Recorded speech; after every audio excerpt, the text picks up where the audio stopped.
The bounty hunter is a powerful fighter, but she's deceptively hard to master in PvP. In fact, she's deceptive in more ways than one.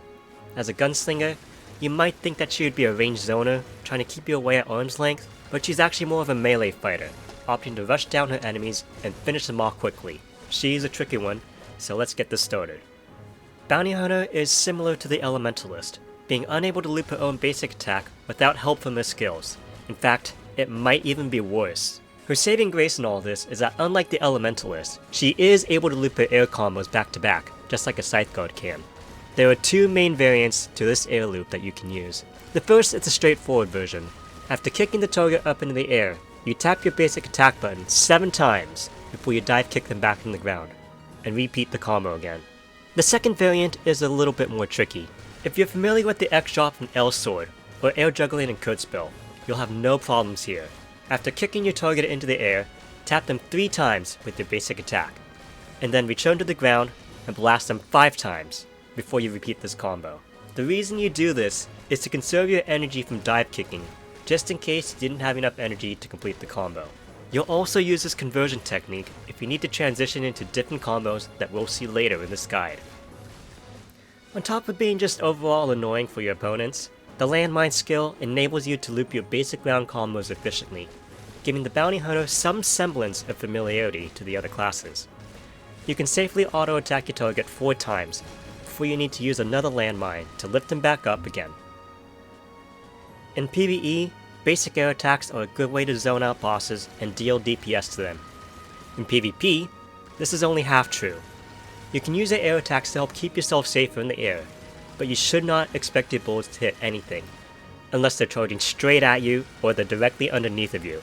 You should also shoot with caution, because enemies can use your bullet spam to trigger an extreme dodge, so they can charge at you with extra super armor and juggernaut through your attacks.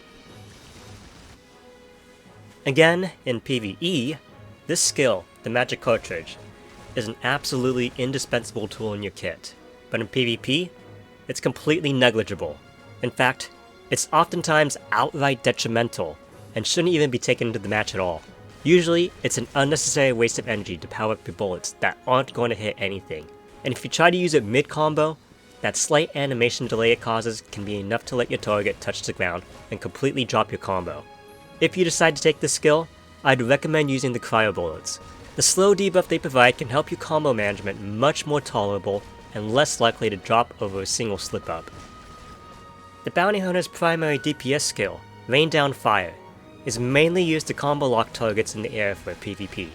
Similar to your basic air attacks, you're extremely unlikely to hit a moving target.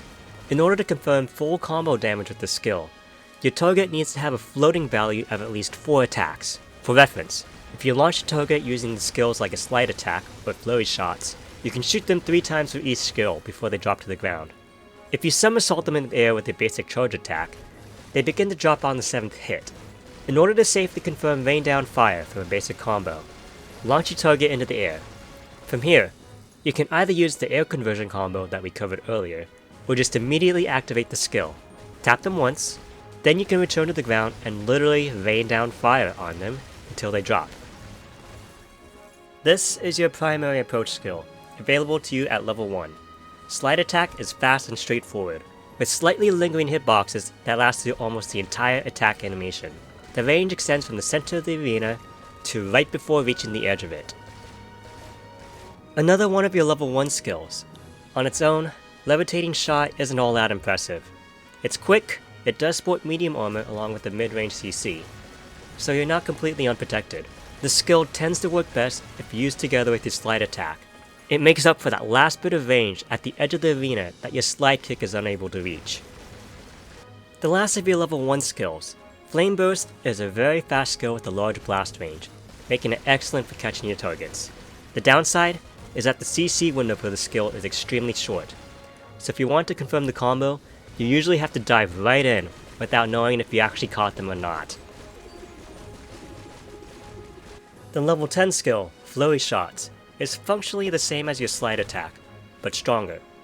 With Flurry Shots, your target doesn't just have to be on your trajectory path, they just have to be somewhere at the end of the line, because the final hits of the skill has a vacuum pull that can catch unsuspecting targets within a small radius. Unlike Slide Attack, this skill has a slightly longer range, and also functions the same when used in the air, so it doubles as an anti-air skill if you need it. One of Bounty Hunter's most powerful skills, Twilight Pursuit, is a level 55 skill with powerful DPS, a fast AoE catching ability, and medium super armor. It has nearly the exact same range as Flurry shots as well. Whether you use it on the ground or in the air, it'll function the same. You can basically think of this skill as a combination of Slide Attack, Flurry shots, and Apocalypse, blending all together, speed, damage, and catching ability, into a single skill. You definitely want to put this on one of your primary hotkeys. The level 25 Enchanted Twin Eagles skill is a fast-acting, mid-range zoning attack that is useful for either catching or picking up combos. However, with how particularly useful the skill is, I recommend that you dedicate using the skill purely as a catcher instead, and work on your combos through other means. The activation time is nearly instantaneous. As long as you jump up before using it, and they're within range of the skill, the attack will spawn right at the target's location, even if they're up high in the air, making the skill extremely flexible and usable in all situations, anti-air or otherwise. The cousin skill of the Enchanted Twin Eagles, Eagle's Return, is a level 50 skill with decent range and a powerful DPM rate.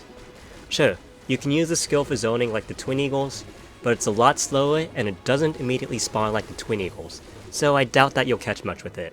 Instead, I recommend using the Eagle's Return as a combo DPS skill instead, ensuring that you get maximum damage for every combo that you catch. If your target isn't already floating when they're caught by the skill, you should launch them up, or else they might be able to escape in between the back-to-back volleys of the skill. You should also avoid launching Eagle's Return from point-blank range if possible. Eagle's Return has a nasty habit of pushing the target safely outside of its attack range if you use it at point-blank. The level 35 Apocalypse skill is essentially a melee attack with a wide AoE and strong DPS. In fact, its DPS is so strong and efficient that in any combo that you throw this into, you'll mostly cap out on the damage, and even have energy to spare. So if you're ever in doubt, Apocalypse. My number one tip for using this skill though, is to don't use it on the ground. The startup attacks of the skill are weak, so depending on the situation, target could literally walk out of your skill and punish you for catching them instead. If you activate the skill in the air though, the activation becomes faster, overcoming this fatal flaw and keeps your target properly combo locked. The vertical range of the skill is just slightly under the double jump height, so if you want to hit anything, make sure that you're not at max height when you activate it. Finally, we've reached the last of the active skills in this guide. And no, Spiral Cut and Rain of Destruction didn't make the cut, because they are completely overshadowed by Apocalypse. Sorry. Frostwind Bullet is a powerful level 40 skill, and something of an oddity on this list. The range is limited, so you're not likely to catch anything with this skill. It does have both medium armor and medium armor break, so if you've accidentally found yourself trying to unsuccessfully kick a berserker in the shins, you could use the skill to get out of dodge. And if you're good enough, you can even get a full combo out of the Splendor if you pick up the combo using Eagle's Return. Not likely, very unlikely, but possible. The real value of this skill is actually in its single hit burst DPS. Unlike most skills, Frostwind Bullet only hits once, dumping almost all of its damage into a single attack. This makes it ideal for finishing off your combos once your damage reaches the protection meter, since the protection mechanic only reduces the damage of attacks that occur after it activates. If you utilize the skill and the mechanic properly, you can reduce the number of catches you need to defeat your opponents down from 4 to 3 catches. When it comes to PvP ultimates, the Bounty Hunter is a mixed bag. One is terrible, and the other is god tier, and the first one, Dance of Ashes, is that terrible PvP ultimate. It's a wide AoE skill that blasts grenades all around you. The official in-game demonstration would have you believe that it launches targets in the air and that you can pull off a combo from it. But it actually just knocks them down immediately and blasts them away, so sometimes they don't even take the full damage of this skill. If they're slow to react, you might be able to save the combo if you follow up with Twilight Pursuit. And that's about it. Typically, this skill is best saved for a defensive emergency, such as when a Berserker or a Starbreaker gets a little too close for comfort. Now, the second ultimate is where it's really at. Temporal Lockdown has a near instantaneous activation time, and it freezes anything within its massively large AoE field. Not even a triple jump is high enough to avoid it if they're caught within its range. I recommend that you put this in your primary finisher skill slot. Temporal Lockdown even gives you enough time to follow up with the combo to maximize the damage. With the limited energy that you'll have, I'd recommend using Rain Down Fire or the Eagle's Return to finish up the job. And there we have it. That should just about cover everything that you need to get started with the Bounty Hunter in the PvP arena. Happy hunting!